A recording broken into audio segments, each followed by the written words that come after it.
जय हिंद। मैं नवीन कुमार सिंह। अभी जो वर्तमान परिस्थिति है, चाहे आप शिक्षक अभ्यर्थी हो या अदर एग्जाम की तैयारी करने वाले अभ्यर्थी हो, रेलवे हो या दूसरा हो, काफ़ी ज़्यादा उथल पुथल लगातार चल रहा है।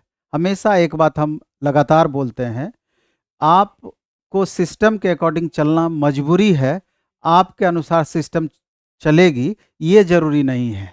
वही चीज़ लगातार देखने को मिल रही है। अभी अ, अगर हम शिक्षक अभ्यर्थी की बात करें, 1 साल में ये तीसरा विज्ञापन निकलने वाली है, आने वाली है।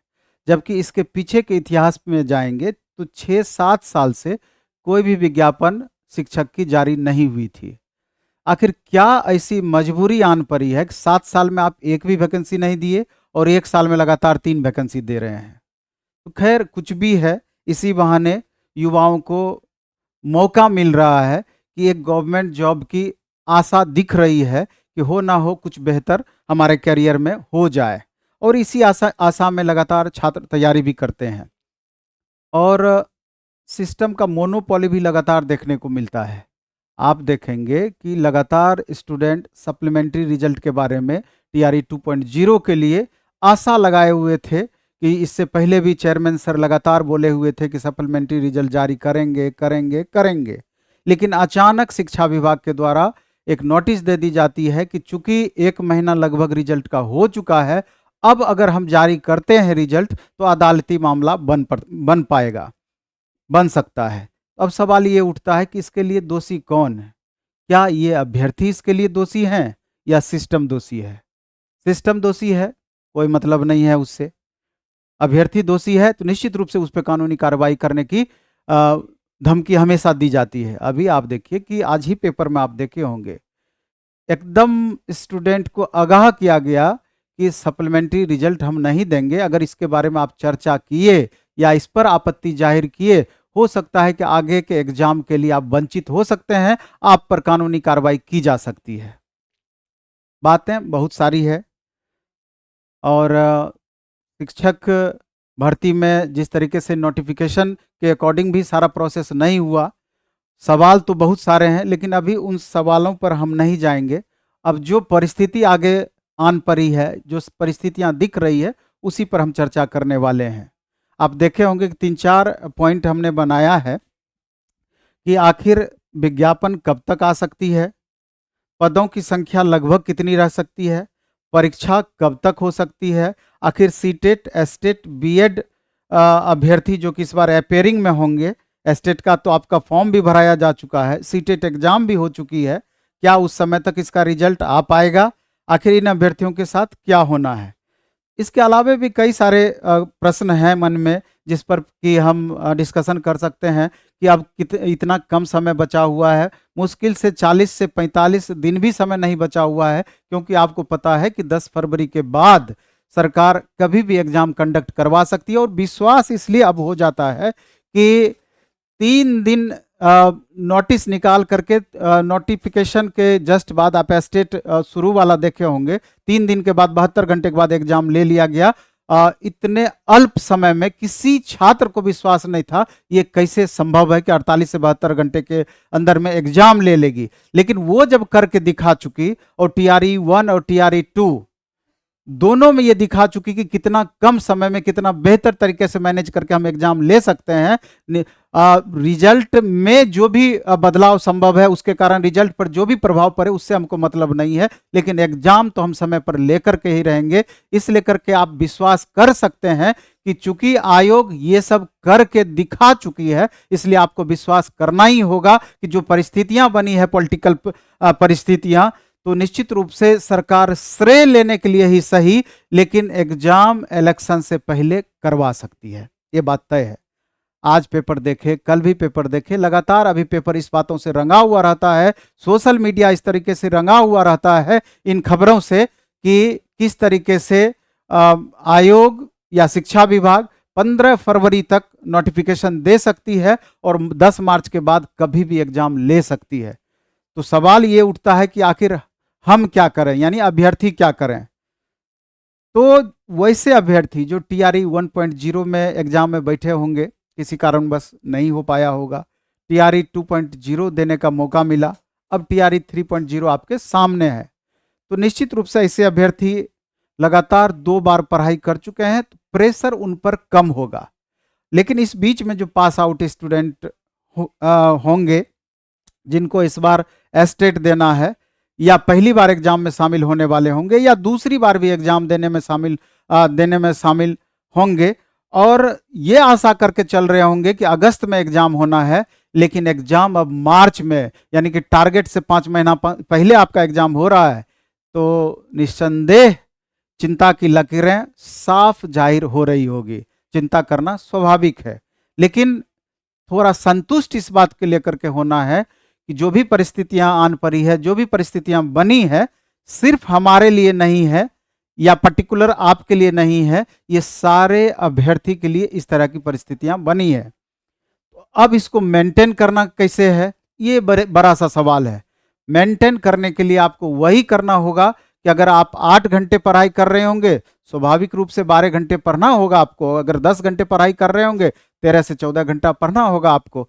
तो और ज़्यादा दिनों की बात नहीं है, 1.5 महीने में आपका एग्जाम हो जाना है, मोर देन 90% संभावनाएं हैं। तो बहुत सारे हम देखते हैं यूट्यूब चैनल पर इस तरह का बताया जाता है, इस तरह की बातें की जाती है कि मैट्रिक का एग्जाम है, इंटर का एग्जाम है, कॉपी जांच करने का उस समय समय दिया जाएगा, स्वक्षमता परीक्षा है, और भी कई सारे एग्जाम्स है। लेकिन मेरा ये कहना है कि इन बातों में आपको, अगर आप सीरियस हैं, तो उलझने का प्रयास नहीं करना है। आपको क्या करना है, जो टेंटेटिव डेट बताया गया है कि 10 मार्च या 15 मार्च के बाद कभी भी एग्जाम हो जाएगी, तो उसी को लेकर के चलना है, और तब उसी हिसाब से अपनी तैयारी को सेट करना है, अपने टारगेट को फिक्स करना है। अगर डेट खुदा न खास्ते बढ़ गया, जो कि संभावनाएं कम है, अगस्त में ही अगर एग्जाम हुई, क्या फर्क पड़ता है, अधिक से अधिक हमको रिवीजन का समय मिल जाएगा, अधिक से अधिक और पढ़ने का समय मिल जाएगा। लेकिन अभी अगर आप अगस्त के आशा में बैठे हुए हैं और एग्जाम आपका मार्च में हो गया, तो आपके पास सिर्फ खोने के लिए ही रहेगा, बाकी कुछ भी नहीं है। आप परेशानी में पड़ सकते हैं। और जिनका एस्टेट और टीआरई दोनों है, तो अब दोनों में आपको फर्क नहीं करना है, क्योंकि आप देख रहे होंगे कि एस्टेट का जो क्वेश्चन का लेवल है, निश्चित रूप से इससे ज्यादा क्वेश्चन का लेवल आपका टीआरई का रहना है। तो एक टारगेट बना करके टीआरई का ही आप तैयारी करें, एस्टेट खुद ब खुद उससे आपका निकल जाएगा, उससे आपका एस्टेट में रिजल्ट हो जाएगा, अगर टीआरई बेहतर तैयारी करते हैं तो। इसलिए जैसे भी पढ़ाई कर रहे होंगे, इस दोनों को एक में सम्मिलित करना है। अब सवाल ये उठता है कि पदों की संख्या कितनी रह सकती है। तो आप देख रहे हैं कि जो डेटा दिखाया गया है वो 70,000 या 71,000 प्लस पदों की संख्या बताई जा रही है। लेकिन अगर एक्चुअल में जितनी सीटें टीआरई 1 से वैकेंट रही है, नियोजित टीचर या और दूसरे कारणों से जो सीट खाली हुई है, टीआरई 2 में जो खाली हुई है, अगर एक्चुअल डेटा अगर इसको अभी भी शामिल किया जाए, तो 1 लाख के लगभग आपका वैकेंसी पहुंच जाएगी। क्योंकि इस बीच में और वैकेंसी कहां से जनरेट हो सकती है, कहां पदों की संख्या खाली रह सकती है, या जो लेवल तय किया गया है, रेशियो तय किया गया है कि एजुकेशन सिस्टम में, तो अगर उसको मेंटेन करने का प्रयास किया जाए तो कोई बड़ी बात नहीं है, लाख तक वैकेंसी पहुंच सकती है। और हो सकता है कि आपका टीआरई 3.0 के बाद कुछ सीटें बचाकर, चूंकि 2025 में आपका इलेक्शन होना है स्टेट गवर्नमेंट का, तो निश्चित रूप से टीआरई 4.0 भी आपको देखने को मिल सकता है।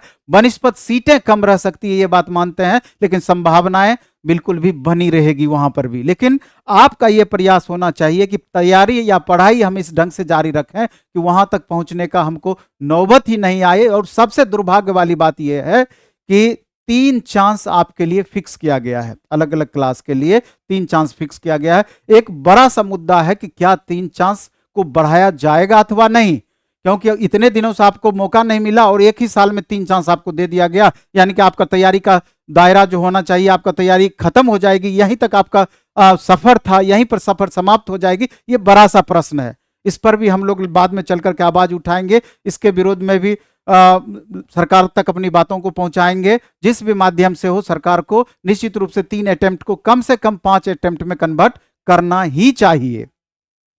इसके अलावा आप देख रहे हैं सीटेट की बातें बता ही दिए, मोटा मोटी एस्टेट या बीएड अपेयरिंग, इन तीनों को अपेयरिंग मोड में आपको दे सकता है। फॉर्म एग्जाम बाद में भी ले सकती है, लेकिन अपेयरिंग अगर कर देगा कि इस रिजल्ट आने के पहले इस सब का भी रिजल्ट आ जाना चाहिए, तो मेरे ख्याल से प्रॉब्लम नहीं होगी। और ऐसा ही 99% संभावना है कि आयोग आपके साथ करेगी, क्योंकि एस्टेट का फॉर्म भराया जा चुका है, इसलिए इनको मौका देना ही देना है। सीटेट वाले को मौका देना ही देना है। हो सकता है कि बीएड अपेयरिंग वालों को भी मौका इस बार इसी के साथ में आपको मिल जाए। अब इसके बाद सवाल यह है कि दावे में कितनी सच्चाई है। तो हम इस पर चर्चा आपको कर ही दिए हैं कि 110% ये दावे मजबूत है गवर्नमेंट की तरफ से, क्योंकि लोकसभा चुनाव सामने है, कुछ भी कर सकती है सरकार। अब आगे क्या करें, सवाल बड़ा सा है। 40-45 दिन में आपकी रणनीति क्या होनी चाहिए। जो बच्चे पढ़ चुके हैं या पढ़ रहे हैं, साथ में प्रैक्टिस कैसे करें या प्रैक्टिस का क्या महत्व है, इस बात को भी समझना है। रिवीजन वगैरह के बारे में भी चर्चा करना है। तो मेरा ये कहना है कि जो भी दूर दराज के अभ्यर्थी हैं, पटना जो रह रहे हैं, वो तो अभी हर तरह का बैचेज अपना चल रहा है। ऑफलाइन मोड में भी स्टूडेंट लगातार तैयारी कर रहे हैं, लेकिन बहुत सारे लगातार अभ्यर्थी आ रहे हैं, क्योंकि बहुत होता क्या है कि घर पर दूर दराज में आप रहते हैं तो एक उचित सा माहौल नहीं मिल पाता है आपको, क्योंकि पढ़ाई खुद से ही करें, लेकिन माहौल उस तरह का रहता है तो कुछ ना कुछ मार्क्स आपका निश्चित रूप से बढ़ने की संभावनाएं रहती ही रहती है। तो हम तो कहेंगे कि जो आर्थिक रूप से उस तरह से सक्षम है, तो 1.5 महीना का मात्र आपके पास समय है। 1.5 महीना के लिए भी अगर पटना आ सकते हैं तो मेरे ख्याल से आ जाइए। डायरेक्ट बैगेज, कहीं ना कहीं तो रहने की व्यवस्थाएं हो ही जाएगी।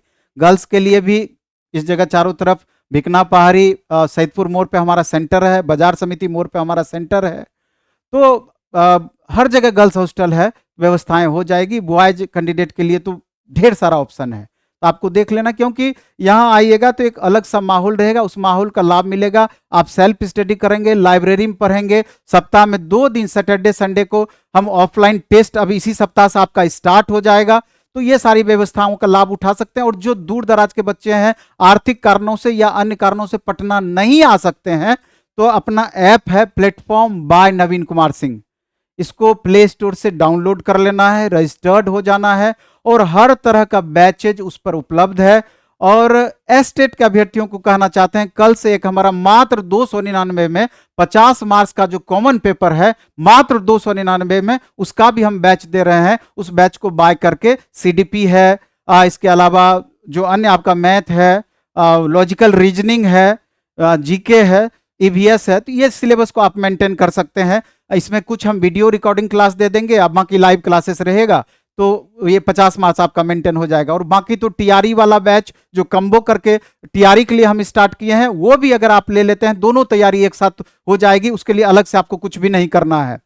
और 6 to 8, 9, 10, 11, 12 लगभग हर तरह का बैच आपका उपलब्ध है। और फी भी इधर 20% हम रिड्यूस करने वाले हैं सारे बैचेज में। 1000 से ऊपर वाले में तो हम कर दिए हैं इंडिया 26 करके, उसमें कैपिटल में इंडिया 26, दोनों के बीच गैप नहीं होना चाहिए। कूपन कोड लगाइएगा तो आपका लेस हो जाएगा, लेकिन अन्य बैच में भी हम 20% का आपको लाभ देने जा रहे हैं ऑनलाइन में, चूंकि पहले से उसका कम फी है, तो आपको देख लेना है। और बाकी हमारा अगर प्रैक्टिस करने के लिए जो हमारा बुक आता है रुक्मिणी प्रकाशन से, उसका भी प्रैक्टिस सेट, और जो हमारा शनिवार रविवार को लाइव मोड में प्रैक्टिस सेट चलता है ऑफलाइन में, उसका भी प्रैक्टिस सेट, दोनों का प्रैक्टिस सेट एक अपना ऐप है प्लेटफॉर्म ऑनलाइन टेस्ट। ये स्पेशल टेस्ट के लिए ऐप है प्लेटफॉर्म ऑनलाइन टेस्ट। बैच के लिए platform by Naveen Kumar Singh, test के लिए प्लेटफॉर्म ऑनलाइन टेस्ट। ये दोनों को अपलोड करके आप डाउनलोड कर लेंगे, इस पर रजिस्टर्ड हो जाएंगे, और शनिवार रविवार को लाइव टेस्ट जो यहाँ ऑफलाइन में भी बच्चे देंगे, वो टेस्ट आपको उपलब्ध हो जाएगा। और आप भी चाहें तो हम इस ऐप में सुविधा दे दिए हैं, जो भी टेस्ट देंगे उसको डाउनलोड करके घर पर भी ऑफलाइन मोड में उस टेस्ट को आप मार सकते हैं। और नहीं तो इस शनिवार से टेलीग्राम चैनल भी अपना है प्लेटफॉर्म बाय नवीन कुमार सिंह, उस पर सारा डिटेल हम देते रहते हैं, प्लेटफॉर्म बाय नवीन कुमार सिंह। तो उस पर टेस्ट का पूरा शेड्यूल हम दे देंगे कि सैटरडे संडे 1 to 5 का कितने बजे से, 6 to 8 का कितने बजे से, 9, 10 का कितने बजे से, सारा टेस्ट का हम डिटेल दे देंगे। उसके अकॉर्डिंग आप हमारे दोनों तीनों सेंटर पर आकर के ऑफलाइन मोड में टेस्ट दे सकते हैं। खास करके जो हमारा भिकना पहाड़ी में जो सेंटर है सैदपुर मोड़ पर, और बाजार समिति में जो हमारा सेंटर है मेन गेट के पास में, दोनों सेंटर पर अपना टेस्ट चलेगा। और बैच भी बाजार समिति मेन गेट के पास अपना सेंटर पर बैच आपका 1 to 5 का चल रहा है, 6 to 8 9 10th का मैथ और साइंस का चल रहा है, 9 10th का मैथ का चल रहा है और 9 10th का साइंस का भी बैच चल रहा है। तो वहां पर ये सारा क्लास और बाकी सारा क्लासेस अपना सैदपुर मोड़ भिकना पहाड़ी वाले ब्रांच पर चल रहा है। तो आपका अगर हमारे माध्यम से पढ़ेंगे तो ये माध्यम रहा, और बाकी खुद से भी आप अगर पहले ही पढ़ाई कर रहे होंगे या रेगुलर अगर ग्रुप में पढ़ाई कर रहे हैं तो 40 दिन का टारगेट बना करके, और टीआरई 1 का क्वेश्चन आपके पास उपलब्ध है, टीआरई 2 का क्वेश्चन पेपर आपके पास उपलब्ध है, उसको बेस बना करके लगातार आप लाइन बाय लाइन तैयारी करते रहें और 12 से 14 घंटे का रूटीन आप तय करें, एकदम बेहतर तैयारी होगा और एकदम आपका रिजल्ट होगा। एक सीट से हमको मतलब है और एक सीट पर रिजल्ट लेकर के चलेंगे, और 1.5 महीना का मेहनत अगर आपके कैरियर को नई दिशा प्रदान कर सकती है, अगर आपकी जिंदगी बना सकती है, तो हमको लगता है कि 12 से 15 घंटे मेहनत करने में भी आपका गुरेज नहीं होना चाहिए, उतना मेहनत करने का प्रयास करना चाहिए। और अगर पटना रहते हैं या कहीं पर बाहर रह के तैयारी करते हैं तो दूसरा क्या काम है। इसलिए पढ़ना, पढ़ना और पढ़ना, यही एक ऑप्शन आपके पास बचा हुआ है। लेकिन स्ट्रेटेजी आपकी सही होनी चाहिए, रणनीति सही होनी चाहिए, क्योंकि स्मार्ट पढ़ाई आपको करना होगा। सिर्फ पढ़ने से आपका काम नहीं चलेगा और लगातार प्रैक्टिस भी आपको करते रहना होगा। देखिए रिजल्ट कैसे नहीं होता है। इस बार तो टीआरई 2 में 2000 प्लस बच्चों के अपने यहां से रिजल्ट हुआ है, 750 प्लस बच्चों का तो हमने फोटो रिलीज किया है।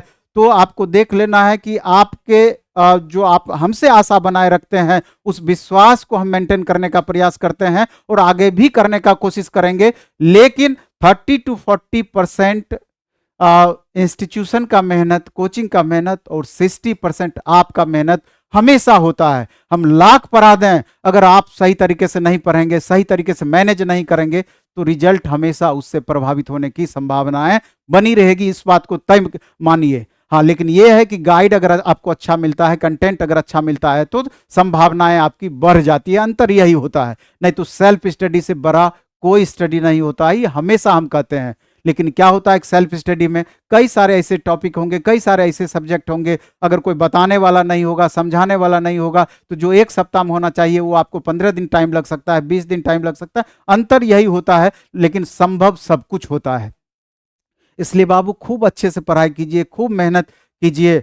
सिस्टम के अकॉर्डिंग चलना आपका मजबूरी है। जो भी पॉलिटिकल डायलेमा बना हुआ है, झेलना आपको है ही, इसलिए झेल करके भी एक सीट अपना पक्का करने का प्रयास कीजिए, क्योंकि आप में वो शक्ति है, आपको खुद पहचान नहीं पा रहे हैं, लेकिन बस उसी को जगाने की जरूरत है। जिस दिन आप अपने अंदर की शक्ति को पहचान लेंगे, अंदर की प्रतिभा को पहचान लेंगे, आपकी सफलता को कोई रोक नहीं सकता है। इसलिए पढ़ाई में कभी भी डिमोटिवेट होते हो, कभी भी मन आपका उब जाता है, तो एक बार आप अपने माँ बाप का, अपने गुरुजनों का, या जो आपको सबसे ज्यादा प्रेरित करता है, उस पर एक बार जरूर आपको ध्यान देना है कि अगर आपकी अगर आप होते हैं तो उस सफलता का प्रभाव कहां कहां जाएगा, उस सफलता का प्रभाव कहां कहां पड़ेगा। एक बार अगर आपका रिजल्ट हो जाता है तो ऐसे ही आपके माँ बाप की आयु 5 से 10 साल बढ़ जाएगी और समाज में एक प्रतिष्ठा जो है वो अलग क्रिएट होगा। उसकी आप कल्पना करने भर से आप में एक अलग सा प्रेरणा बनेगा और आप निश्चित रूप से पढ़ने के लिए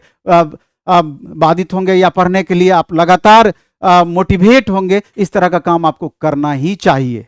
इसलिए इस वीडियो में हम इतना ही रखेंगे। धन्यवाद, बेस्ट ऑफ लक। खूब अच्छे से पढ़ाई कीजिए, खूब मन से पढ़ाई कीजिए। धन्यवाद।